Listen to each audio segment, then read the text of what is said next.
Clapper. Yes. Commissioner Holmes. Yes. Vice Mayor Branch. Yes. Mayor Adams. Yes. On the commission reports, I'd like to thank everybody that showed up at the tree lighting. It was very nice Sunday, and I thought it went very, very nice.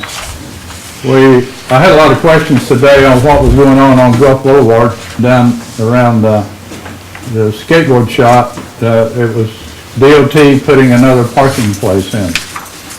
That was what was happening. They put another parking place right in front of the corner there, just north of the skate shop, I guess.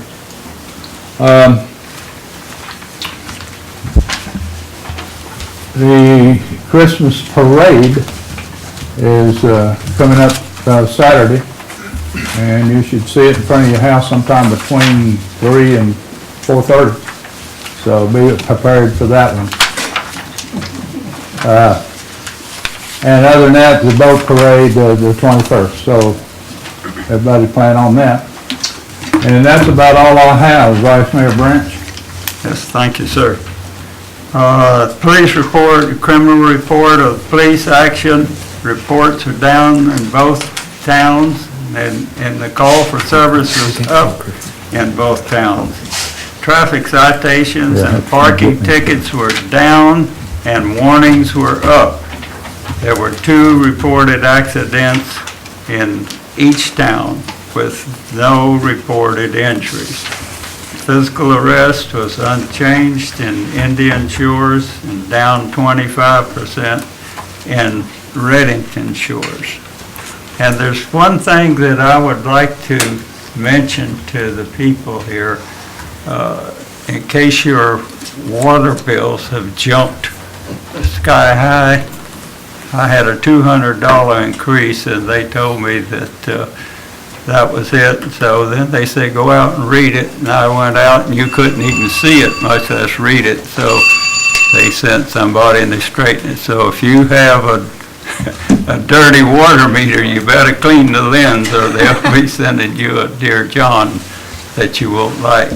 That's all I have, sir. Thanks, Vice Mayor Brown. Commissioner Capper. As far as the building permits, we had a total of 50 permits, anywhere from seawalls, replacing siding, remodeling, and our biggest one was a single-family house on 216 Sydney Lane. So we had a grand total of $29,932.87 for permit fees. Thank you. Thank you, sir. Commissioner Henderson.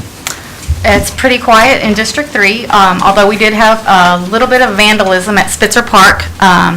We have chosen a company to fix the fence, but it's going to take between 4 and 6 weeks for them to get the product in to be able to install it.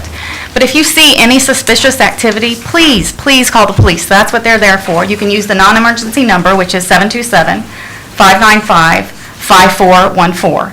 And that's pretty much all I have for District 3, other than I'd like to wish everybody a very happy holiday and a healthy and happy New Year. That's it. Thank you, Commissioner Henderson. Commissioner Holmes. Thank you, Mr. Mayor. The Fire Department services and emergency medical services during the period, there was 1 non-emergency fire department response for the time period of response time of 7 minutes and 39 seconds. There were 9 emergency fire responses during the period with an average response time of 7 minutes and 30 seconds. There were 4 non-emergency EMS responses for the time period with an average time of 6 minutes and 20 seconds. And there were 16 emergency EMS calls during the period with a time of 6 minutes and 7 seconds. The services being provided by our fire support and emergency medical services continue to meet our expectations. That's all I have. Thank you, sir. Thank you, Commissioner Holmes. I'm going to, there's one thing that's not on the agenda, and I'm going to do that one first. It's the renewing the franchise agreement with Duke Power and Attorney Denhart. I'll read it by title only. It's ordinance number 14-04, an ordinance of the Town Commission of the Town of Riding Shores granting to Duke Energy Florida, Inc., DBA Duke Energy, a non-exclusive electric utility right-of-way utilization franchise prescribing the terms and conditions related to the occupancy of municipal streets and rights-of-way in the town of Rainy Shores, Florida, for the purpose of providing electric service, providing for severability of provisions, and providing an effective date. And this is before you for first reading this evening. If it's passed, I assume it'll be on your next meeting for second reading. Can make a motion, we adopt ordinance number 14-04 on first reading. Second. Motion and a second, in discussion. Hearing none, I lost Mary. Mary, call the roll. Commissioner Henderson? Yes. Commissioner Capper? Yes. Commissioner Holmes? Yes. Vice Mayor Branch? Yes. Mayor Adams? Yes. All right, moving on to new business. We've got two appeals tonight on the same property, different appeals. We'll hear them at different times, and I'm going to ask Attorney Denhart to explain how an appeal works to the commission. Attorney Denhart. Special Magistrate Tom Trask entered an order, I understand, granting in part several variances and denying one variance. I understand that there have been appeals by a neighbor as to those variances that were granted, and appeal by the applicant as to the variance that was not granted. The commission at this time is sitting pursuant to your ordinance. You have the authority to hear and decide appeals of decisions of the special magistrate. The primary thing that I would request each side address, this is in effect first-tier review of a quasi-judicial decision of the special magistrate, and of course the main things to be considering was, did the special magistrate provide due process of law to the applicant? Were the essential requirements of the law observed and followed? And was there substantial competent evidence upon which the decisions, either way or both way, were granted? And I would suggest that, and the appeals will be heard separately, I would suggest that on the first appeal, which is the applicant's appeal, that the applicant may have 5 or 6 minutes to present your testimony, your evidence, however you wish to, divide it up among yourselves. I don't know whether one person or how many people are speaking, but if you can kind of keep it to a 5 or 6 minute total. And then, once you all do your side, then the adjacent property owner would have a right to present any testimony or evidence concerning, or if anything on these issues concerning their side of it, and then vice versa when it gets to the next appeal. All right. Who is going to speak? I am. And I'll be addressing boards over here. And then, if I may, Trevor, if I may. Yeah. Can I give you a copy of the material? Is that okay? Sure. So you can see it. Yeah, that's fine. All right, so my name is Trevor Burgess. My day job is I'm the founder and CEO of C1 Bank, which is a community bank based in St. Petersburg. We're an active community member here in the town of Reddington Shores, and that we're financing the construction of La Vistana 2, which is nearing completion. So my husband and my daughter and I are looking to build our home on Lee Avenue, and we were happy yet confused that 5 out of the 6 variances that we had applied for were granted by the special magistrate. We were confused that the height was not approved, and in the special magistrate's reasoning, one of the key reasons he stated was that a variance for the adjacent duplexes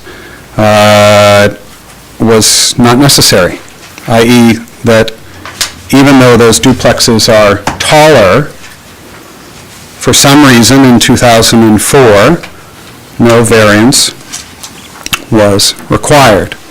I've since been told by the town that that was potentially a mistake, and that it maybe did require a variance, but it got built anyway.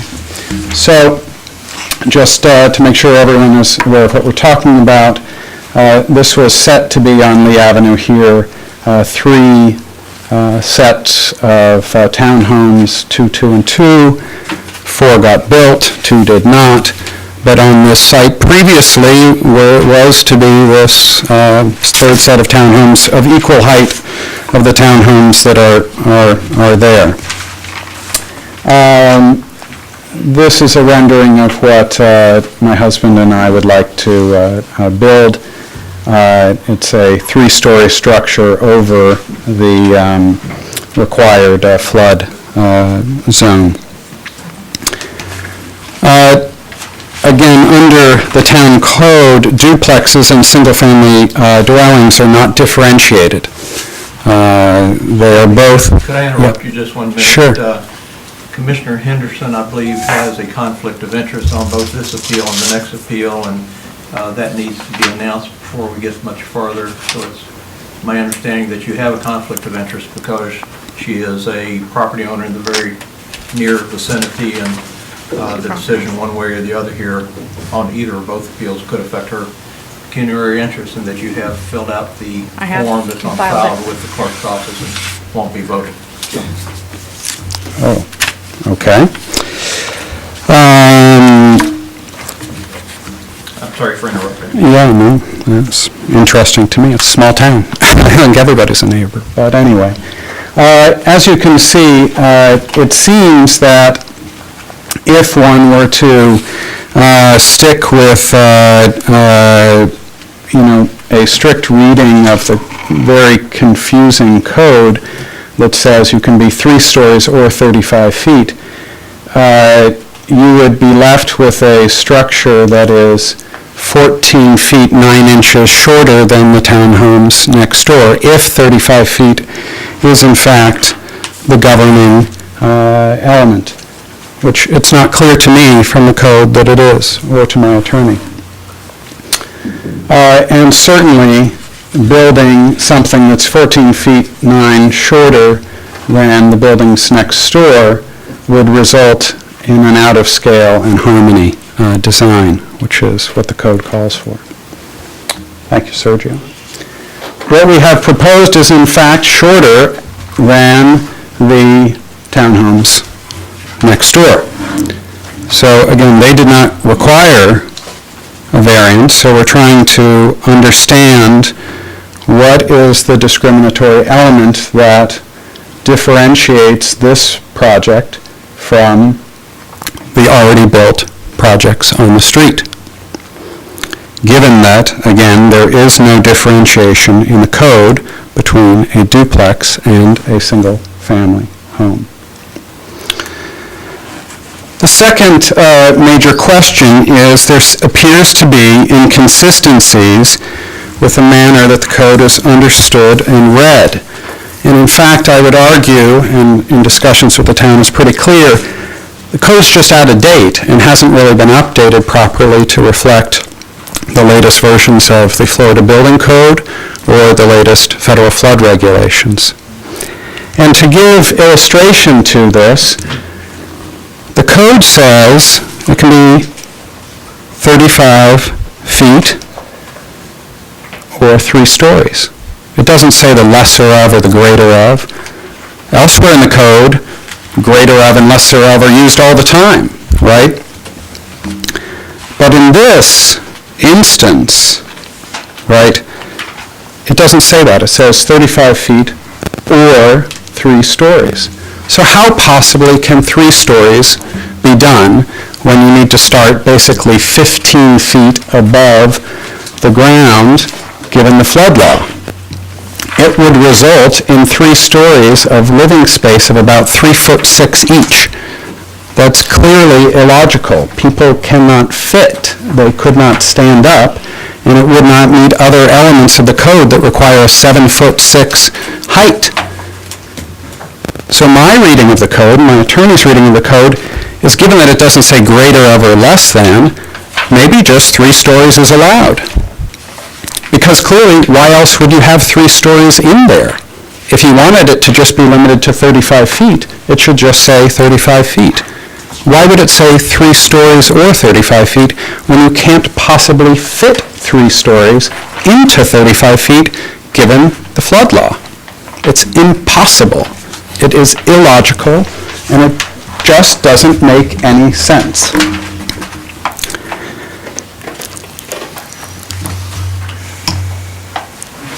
The last thing that I will add is that the code would allow on this site, quite illogically, a 70-foot hotel. I'm not very interested in going into the hotel business, but building a 70-foot hotel seems to be allowed and no problem. But there seems to be some great confusion over someone trying to build their family's home shorter than the duplexes next door. Thank you very much. Thank you. Are there any questions? Well, only that there's a presentation made here of a diagram that shows that it's somewhere in the neighborhood of 45 feet. Diagram. It really depends upon if you're measuring NAVD over the flood zone or over the, Those are old, that's not what we're presenting right It was there. submitted with your package, it was submitted to us to be in our, that's not part of my appeal package. I don't know what that is. That may have been the original submission. Then that's the record that was Yeah. before the special magistrate. Sure. Could be, yeah. Which I think is what, There's a- the packet is what was. There are 2 different ways you can measure. You can measure over the crown of road, or you can measure over the NAVD, or the, sea level, right? So one of those is likely to be, Sergio's the architect, he could look at it and answer. sure, you're welcome to look at it. But there's about a 5-foot difference between the 2, that's likely the The difference. base flood elevation, this is with the Okay. freeboard and the FEMA regulations, so we've already, Well, but that's not how you compute it, but that's okay. okay.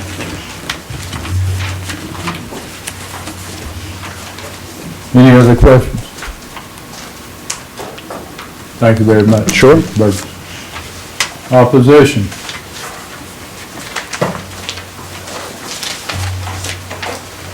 Yes, sir. Just so I understand the process, anyone from the public can make comment at this time? Yes, sir. Anybody can comment, it's not a pro or con, it's not a weighted vote. Anybody can comment on what they feel the criteria, whether they were met or not. I was just asking because there was a question about for opposition rather than public comment. Casey Wojcik, 17826 Lee Avenue, Reddington Shores. So I'd like to speak in support of the special magistrate's decision to deny the applicant's request for this height variance. The maximum height of new construction in the commercial tourist facilities district is covered by section 90-103 referenced in the previous presentation, and it's in our Reddington Shores Town Code. Paragraph C of section 90-103 clearly states, as was stated, that the maximum height of all hotels and motels shall be the same as multiple dwellings in the RM15 district. And it describes the height limitations for a single-family residence, which is what we're talking about. It says, all other permitted and special uses shall have a maximum height of 3 stories or 35 feet. So the applicant is requesting a variance from this height limitation that is noted in section 90-103, and is proposing to build a single-family home of 4 stories, 3 habitable, topped by a sun deck, with a total height of 52 feet, 10 inches. Okay, which is almost 18 feet higher than the 35 feet the current code allows. And that represents more than a 50% variance above the town code limit of 35 feet. There is no comparable single-family home building in the CTF district that high. The town codes represent a reliable basis that many townspeople use to provide direction for their own decision-making, regardless of how old the town codes are. It's important to support these town codes. The town codes do offer a procedure that allows for variances to overcome unnecessary and undue hardships on the applicant. In my opinion, there's a great value that the townspeople will receive from sustaining the intent and purpose of these town codes. Okay, so I'm not aware of any height variance of this magnitude for any single-family home in all of Reddington Shores. And I'm confident that if one existed in all of Reddington Shores, the applicant would have referenced such an approved variance in his application. As a matter of fact, the April 2004 Board of Adjustment variance request that the applicant referenced several times, even tonight, in his application, as being identical in all material respects to his, has absolutely no reference to a height variance for the townhomes originally planned for those lots. By granting a height variance in this case, the applicant would be entitled to build a single-family home. Is everybody here? Okay. By granting a height variance in this case, the applicant would be entitled to build a single-family house taller than any other single-family home built in our district, and would provide him with a special privilege that has been and is denied to other lands, buildings, and structures in the same zoning district. As such, I would ask that you also support the special magistrate's ruling to deny this applicant's request for this height variance. Thank you very much. Thank you. Any other public that wants to speak? Greg McMinn, 17822 Lee Avenue. I'm for the family to build on that lot, and I understand the request for variances approval by the special magistrate for side variances because the lots are so small on the beaches, so you need the setback variances. And I understand going forward, I think the townhomes have a setback variance for going forward towards the street side, but I don't like the variance that he would approve for the beach side, the coastal construction zone line, not only state, but, I don't know, federal too, probably, but all that is to protect the dunes and the beaches, and that's for the whole town of Reddington Shores, the people of the state as well, and visitors, and I'd like to see the dunes being protected by keeping the variances, keeping the setbacks from the beach side. So I am against the approval by the magistrate for that variance. I appreciate what you're saying. Okay. However, we're not hearing that. Okay, you asked for public rather than opposition, so I thought I was time. Okay. On the height one. All right, remember all that was said for later on then.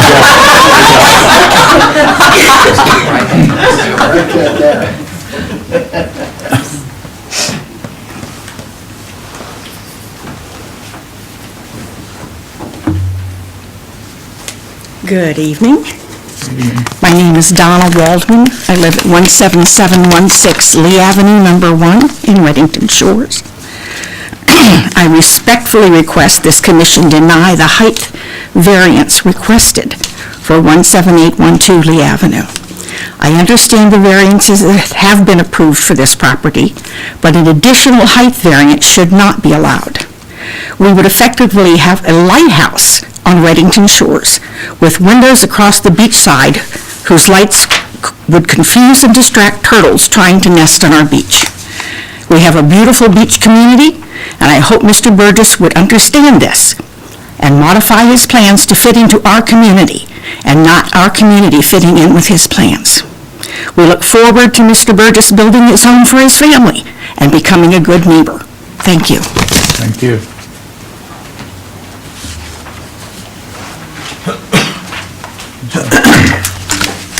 Good evening, Chris Henderson, 17720 Lee Avenue. And so I thought I'd take a moment to clarify what I think a couple misunderstandings related to the townhomes to the south of the subject property, one of which I live in. So, I think the premise here associated with that there was a building that didn't comply with code doesn't necessarily mean that you now continue that error by allowing a new home to be built there. So, there is a new building inspector, a new process that takes place now, and for us to even consider that something was built in error is a basis for us to now allow something new to be built that is also inconsistent with code, I think is a bit misleading. So what I wanted to share tonight was simply 3 points, and I think these are the 3 points that are relevant for the purpose of making a decision this evening. The first of which, these are really the factors that are used as a basis for evaluating this appeal. The first of which is associated with the building code. And so today, the Town of Reddington Shores Building Code has been established, and it provides setbacks, both front setback, rear setback, and side setback. And trust me, I've gone through this process. I've spent entirely too much time and effort and money understanding the code, and I'll be the first one to argue that I agree with Mr. Burgess that it's necessary for us to make some modifications to code. But that being said, if he were here asking for a modest modification to the existing code, I would be standing side by side with him in support of that. He's not. He's asking for something that represents a 50% variance from the existing height code, and something that I don't think that this town should allow. The second point for input is really the feelings of the neighboring community. And so I think one of the things you'll gather from hearing comments from our neighborhood is there's very few people, if any, that are in support of a building height that's been proposed. I think folks are disappointed with the townhomes that were built. They were built without an approval for height variance. And so for us to compound that problem by building one more extremely tall building next to it is simply exacerbates the issue. The other point, just to clarify the difference in between what's been demonstrated as the townhomes to the south and then the subject property, the townhomes to the south do have 3 stories, but the third story is a very modest 180 square foot level on the top floor. It is not a full floor with a master suite, a sauna, a master bath, a master closet, and a sitting room. So it's a significantly different building, and to compare the two is a bit misleading. The third and final point, which I think is probably the most important point, and that is to really focus your efforts on the expertise of the special magistrate. And so the time invested by Tom Trask in hearing the original variance request, in researching the town building code, and researching the previous variances, that's critically important in this process. And so Tom Trask, who currently, as many of you know, serves as managing partner for a very well-known Tampa Bay firm that focuses primarily on local government law. And so he's recognized nationally. He also serves, as many of you know, as both city attorney, code enforcement board attorney, and special magistrate for 8 separate towns in this area. And so, his decision-making process, his deliberate and in-depth review of this matter, his decision is one that I think it's very challenging for us to now stand and say for the Board of Commissioners, without the benefit of that detailed review, to overturn that decision. And so absent there's compelling evidence that suggests that there was a significant flaw in his decision-making process, I would respectfully ask the Board of Commissioners to reject Mr. Burgess's appeal and reaffirm the decision that's been made by the special magistrate to deny the height variance for 17812 Lee Avenue. Thank you. Thank you. Anyone else? Let him bring up. That'd be proper. Yeah. Very brief rebuttal. Yeah, no, I just wanted to state that, again, my belief and my attorney's belief is that because there is no limiting language, and because it says 3 stories or 35 feet, and due to the illogical nature of how 3 stories could possibly fit within 35 feet, the house is 3 stories. The house as proposed, I believe, and my attorney believes, meets the code. Again, if you look at something like 61.10, which uses lesser of, or 90-34, which uses greater of, other areas of the town code do have limiters. This just says or. And given that 3 stories, as I demonstrated, is clearly illogical to fit within 35 feet, it must mean or. Thank you. Thank you.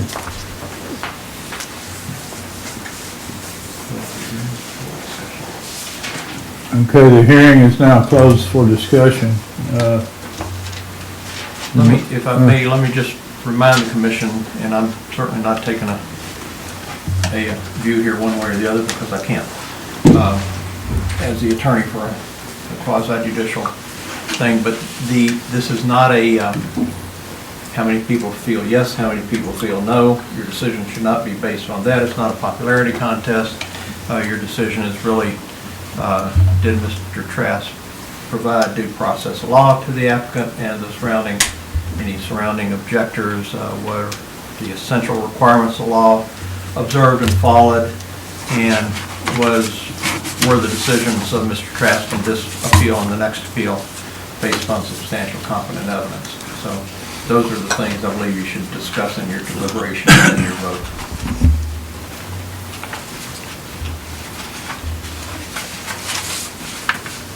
Open for discussion. Go ahead. I've thoroughly reviewed the magistrate's hearing on the case, and when Mr. Burgess brought it before the magistrate, and I've concluded with that in studying our code, and this 35 feet and grade and 10 feet and 2 feet for BFE is 13 plus 2 is 15, 2 feet of freeboard. You subtract 5 from grade and that leaves you about 10 plus, you got about 25 left and that's about it. So that's your 35 feet. And they're trying to, it just doesn't, I don't believe in Mr. Bird's presentation.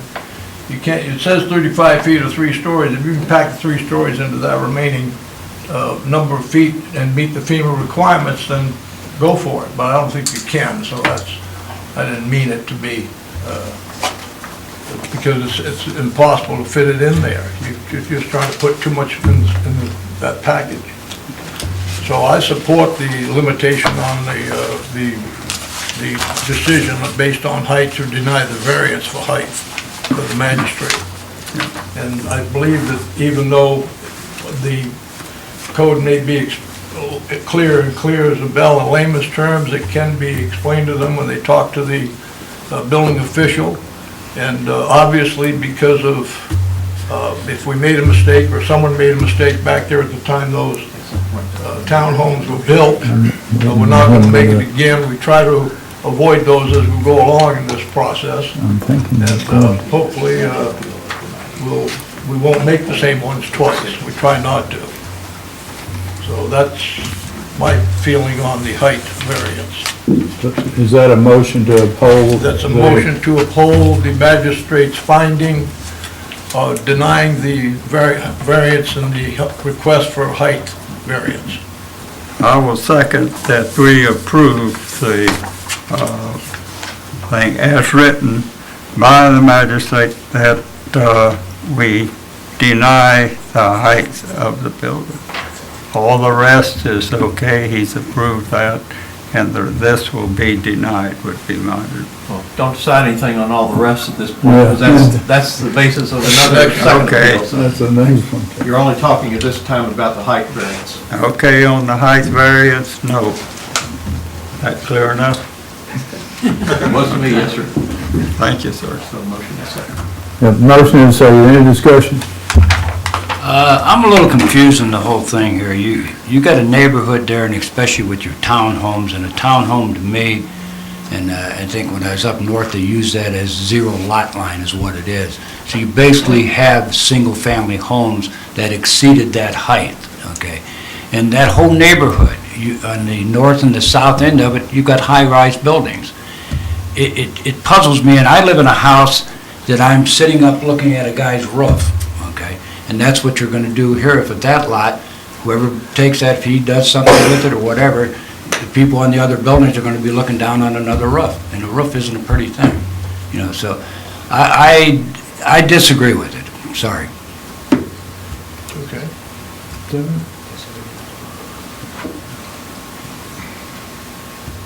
All right. I guess Commissioner Henderson's out of this. Mary, call the vote. And this is on a motion to deny the appeal and affirm the decision of Mr. Trask on the height variance. Correct. Okay. Affirmative, Call for vote, Mayor. Commissioner Capper, Well, if I am for it, what do I do? What do I vote? Yes or no? No. If you're for the height variance, you vote no. Okay, no, okay. Commissioner Holmes, Yes, to uphold the magistrate. Vice Mayor Branch, Yes, for the magistrate. Mayor Adams. Yes. All right, So it's 2-2, so your appeal's been denied. You needed a majority to have it granted. 3-1. 3-1. 3-1. 3-1. 3-1. Appeal's denied. I'm sorry, I thought it was 2-2. 3-1. All right, the next order of business is the next appeal. Comments from the public. Where I left off, yeah. I hate to see anything encroaching, getting closer to the dunes, and that's what the setbacks are for. You can state your name, please. Greg McMinn, 17822 Lee Avenue.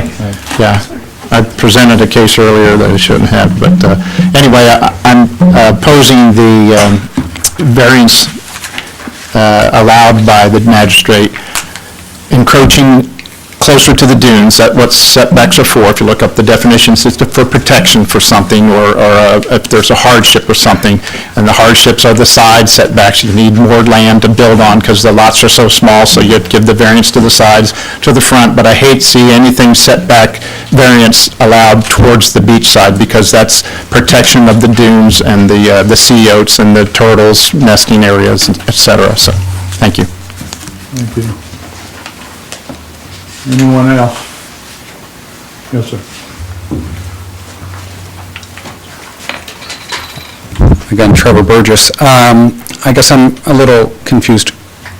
Am I allowed to ask who made this objection or appeal? Or I never received any notice of it, so... Greg and Irene McMinn. Under the code, is there any notice provisions or due process provisions? The appeal was filed by you, it was filed by them. They're both on the same agenda tonight. The same notice was provided, I think, probably on their appeal that it was on your appeal. Just not to me. I got a notice of my appeal, but not the other one, so... Okay, well, they probably got a notice of theirs. So to answer your question, no, but both are on the agenda tonight, and so there's the same notice going both ways. Okay, thank you. Anyone else? You did receive the agenda, correct? No. Yes, sir.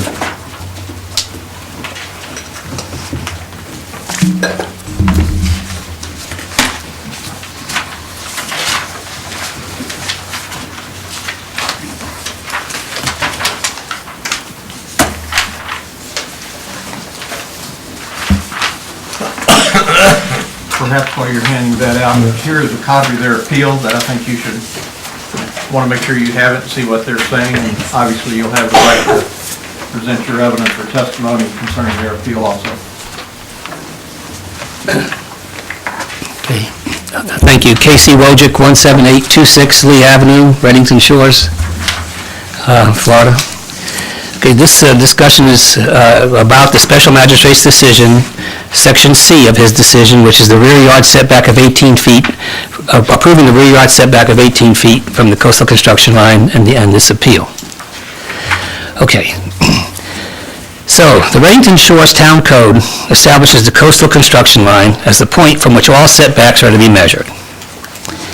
Further, the town code established the rear yard setbacks from the coastal construction line in section 90-96, paragraph C, where the town code states, "No bearing wall shall be constructed less than 25 feet landward of the coastal construction line, and no recreational facility, such as swimming pools, shall be constructed less than 18 feet landward of the coastal construction line." So, I want to remind the Commission that current residents of the properties that front the Gulf of Mexico bought or built these properties using the town code to envision their use of the property during their periods of residence. all parties, including the applicant, had access to these town codes, and the applicant started the development process with the full knowledge that their plan violated the current town codes. They did not identify any unique hardship that the applicant was going to overcome by receiving this variance. Instead, the variance will negatively impact the neighboring Gulf Front properties and place an undeserved hardship on the current residents, seasonal occupants, and all visitors to Reddington Shores beaches. And specifically, the special magistrate may not have considered that in its entirety, and that's really what the appeal is about. Okay, so the applicant's request to reduce the setbacks from the coastal construction line could impact the posts that are installed at 45-degree angles inside the property that reinforce the stability of the seawall during storms. Construction close to these supports could damage these supports, lessening their effectiveness. The other document I handed out was the 2014 Florida Statutes Building Code, and specifically Section 161-053, where it identifies the features of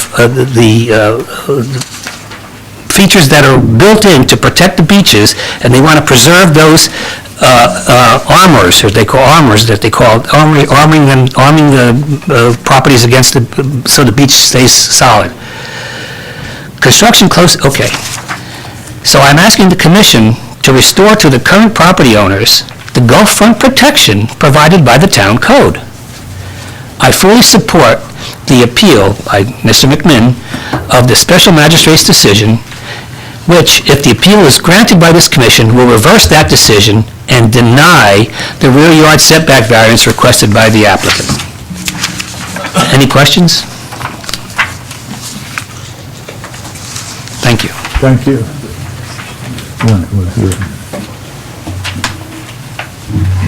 Anyone else?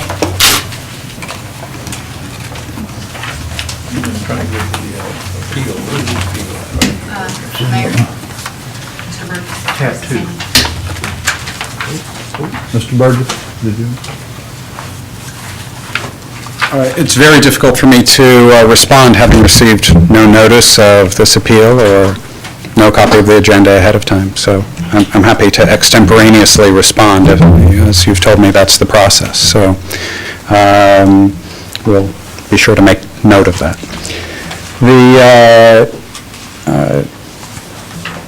special magistrate clearly did their research and came to the conclusion, and if you look up and down the avenue, every single home is built the same or closer to the dunes that this one is, and has been approved by the special magistrate.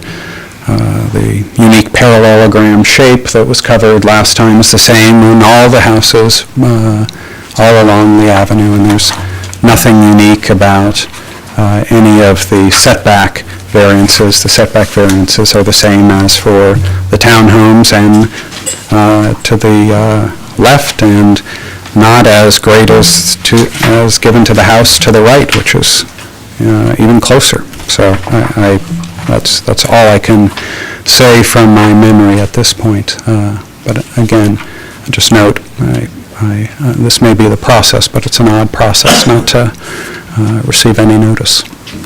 Thank you. Anyone else? The record should probably reflect that their appeal was contained in your file just as your appeal was. All of which here is public record or something.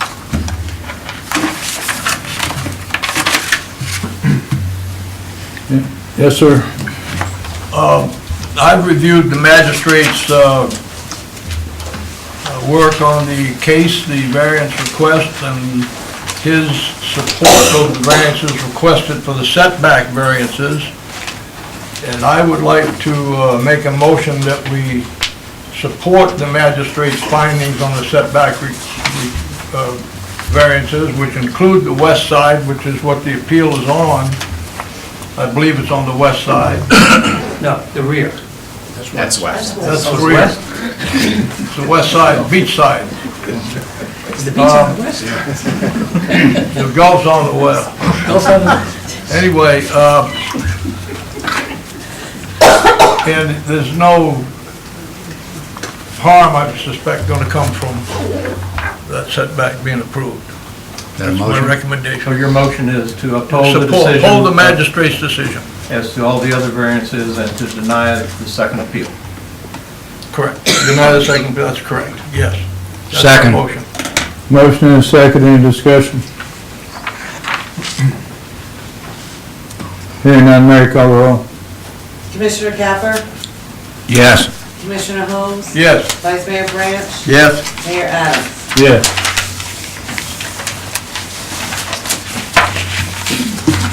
So the second appeal is denied and Mr. Trask's decision on all the other variances is upheld.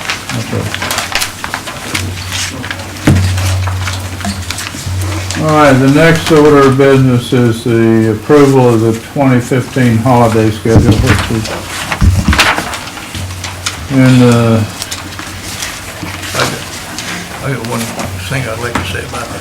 all right, go ahead. Mary and I discussed this earlier this evening. I'd like to make a correction on the Independence Day. It should be just 7/4/15, Oh, yeah. Yeah, 4th of July. yeah. Exactly. That was easy.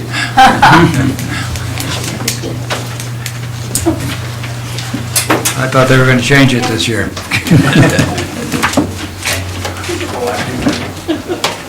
Thank you. Thank you.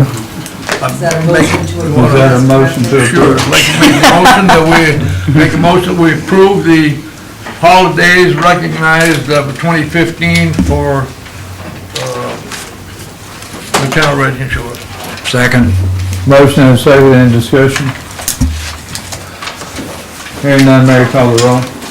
Commissioner Henderson? Yes. Commissioner Capper? Yes. Commissioner Holmes? Yes. Vice Mayor Branch? Yes. Mayor Adams. Yes. Any public comments? Hearing none, next workshop meeting is New Year's Wednesday, Eve. is on New Year's Eve. We'll have a lot of people there. It's on New Year's Eve. Sorry, Linda. So, You better cancel that one. I'd like to cancel that workshop. Next regular meeting is Wednesday, January 14th, 2015 at 7 PM. With that, this meeting is adjourned. Merry Christmas. Happy holidays last time.